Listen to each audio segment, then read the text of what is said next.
Shields up, Iron Breakers. As you guys no doubt aware, one of the games that I'm really excited about is Crimson Desert. We just got a brand new video today called Features Overview 3 Life in Pywell, and I'm super curious about this one because I already know that I'm super invested in the combat. I think that's going to be an amazing part of the game.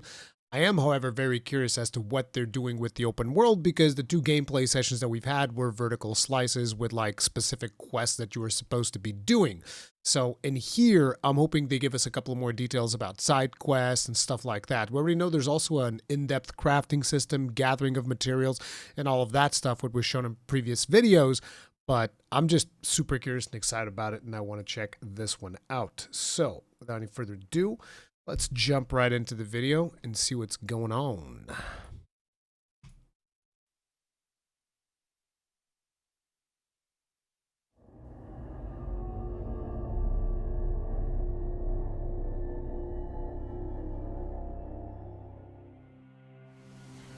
Welcome to the last Crimson Desert Features overview video.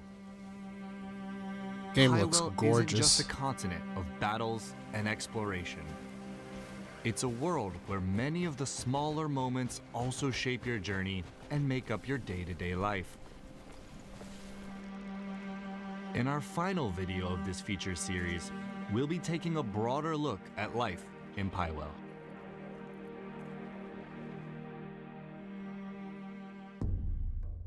The Greymane camp. Your journey will be anchored by the Greymane camp, a stretch of land in Hernan that serves as the faction's new base after Payloon is lost to the Black Bears. Grab 'em! Find them all! Its beginnings may be humble, but over time, you'll be able to expand the camp with funds and resources that you acquire on your travels. So basically, this is kind of like your home base. It's going to be a hub. You're going to get to like decorate it and do all kinds of crazy shenanigans, I would imagine. It's interesting to see the building happening here. I wonder if this is just a preset location that you're putting stuff in, or if you actually get to place it down. With these upgrades, the camp will become more than just a place to rest. And there's the answer. Here, you can prepare for the journeys ahead. Prepare meals at camp that will keep up your health, Oh, hells yeah. It's about time you got hungry. or purchase provisions from the camp vendor. Which, by the way, in terms of provisions, this is one of those games where, like, you know, you're fighting an enemy and all of a sudden you just eat, like, 50 plates of potatoes. That was something I did in the first gameplay. I'm assuming that's still the case, but yeah. You can also go a step further and produce the resources needed for cooking and crafting yourself by working Damn. the camp's ranch and farm. A helpful option when resources are in short supply. We're gonna be carrying pigs? So this is home now, eh? The camp is also the foothold for rebuilding the Not so Greymane shabby. faction, and building it is the starting point in the journey to reclaiming the Greymane's lost homeland of Payloon. The comrades you reunite with along your journey will come here to regroup, while others will hear news of the camp and arrive of their own accord.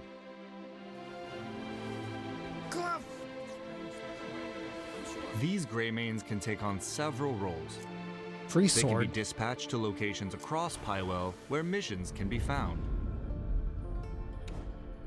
Okay, so it's the usual, almost mobile game like that we've seen where you send stuff out on missions. We've seen this in a lot of games. I was thinking even No Man's Sky has this for your frigate ships and stuff like that. So it's a way to basically get resources by just sending people out, but then you also have to do a little bit. So it's like a management sim, which kind of falls into what I've already stated, that I expect this game to have a decent chunk of sandbox elements. Having your comrades complete these missions will grant you with currency and resources such as wooden ore and materials required for cooking and alchemy. And by the way, if I had to guess, I would imagine that this is not something that's going to be mandatory if you just want to engage in the main quest. This is likely going to be one of the many side activities that you get to engage in, which reflect a little bit of the MMORPG roots that this game initially had. Because initially the game was developed with an MMORPG mindset in mind, but then it was swapped over to a more single player experience, which I think it's basically going to bring in the best of both worlds, because there's no reason to delay the players by tons and tons of grind. So I think it'll be very interesting.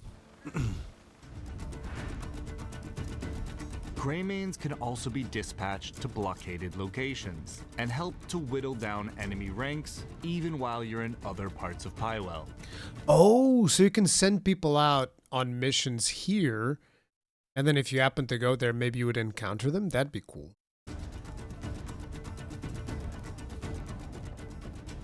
I wonder if they can die. Like, imagine losing a Greymane. I would imagine that would be a big deal. Then you'd have to, like, recruit new people. Huh.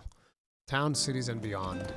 Your journey will inevitably take you to the villages, towns, and cities of Pywell's various regions.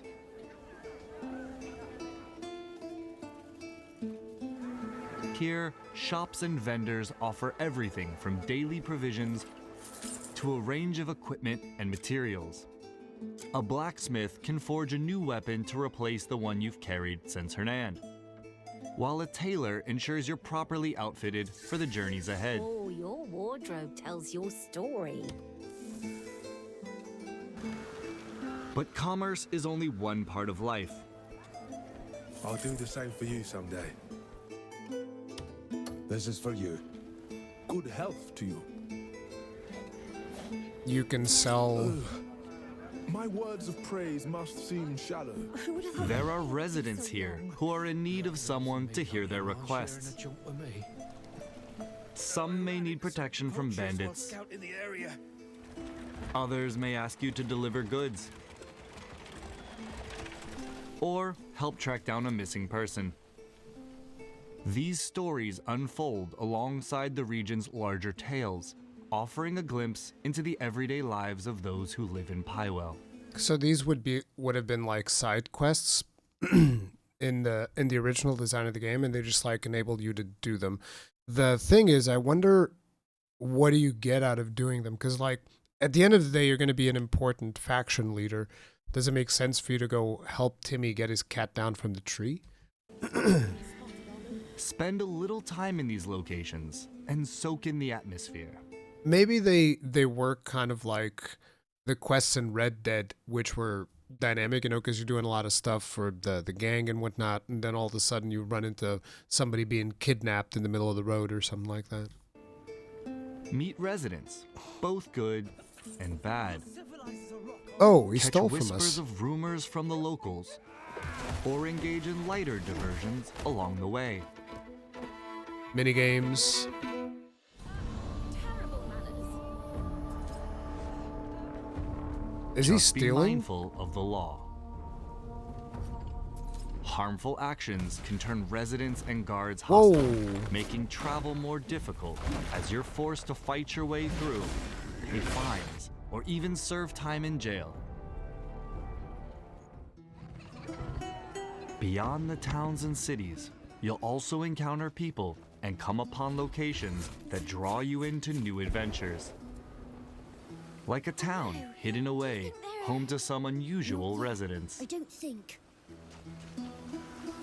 Let's move them. Or locations that, whether through mechanical or mystical means, require fixing. So take in life apart from the battles and wilderness of Pywell and explore its towns, cities, and beyond. They can provide resources, new stories, or even just moments of levity in your journey. So their point with this is just to say that, like, look, this is going to be a living, breathing world, which again reinforces sandbox elements that I've been considering. Reputation Cooking will be system one and of all your that. essential activities. Food can replenish or temporarily strengthen your health, spirit, and stamina, giving you the edge in exploration or battle. Along your travels, you'll find bonfires and cooking recipes that allow you to prepare hearty meals. Fishing and hunting will provide the A ghillie ingredients these mantle? recipes require. while items like flowers and insects can be used in alchemy to brew medicines that enhance your combat capabilities. Other activities, like mining and gathering, will also yield materials for crafting and upgrading your equipment. You can also craft more advanced and specialized tools with valuable resources you uncover on your journey.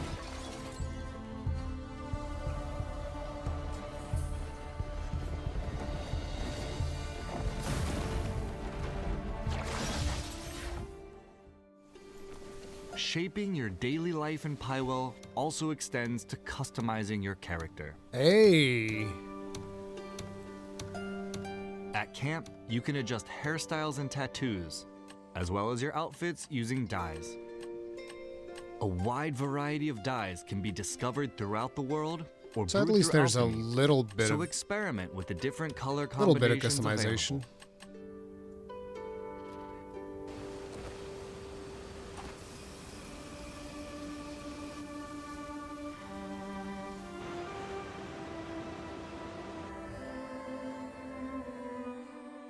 Look at how massive And the that world wraps is. up the Crimson What the Desert hell? Features Overview series. We've explored Pywell and its stories and characters, the combat and progression, and the activities You that can make tame a life horses. in Crimson Desert. We hope that this series has given you a better understanding of the game. Thank you for watching, and we'll see you in Pywell. Horse racing.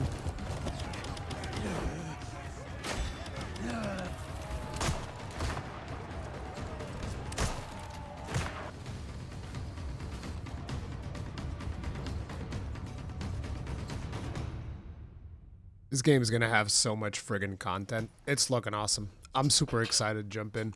How are you guys feeling? Let me know in the comment section down below. That's going to be it for this video. I'll see you guys next one. Stay strong. Stay safe. Peace out.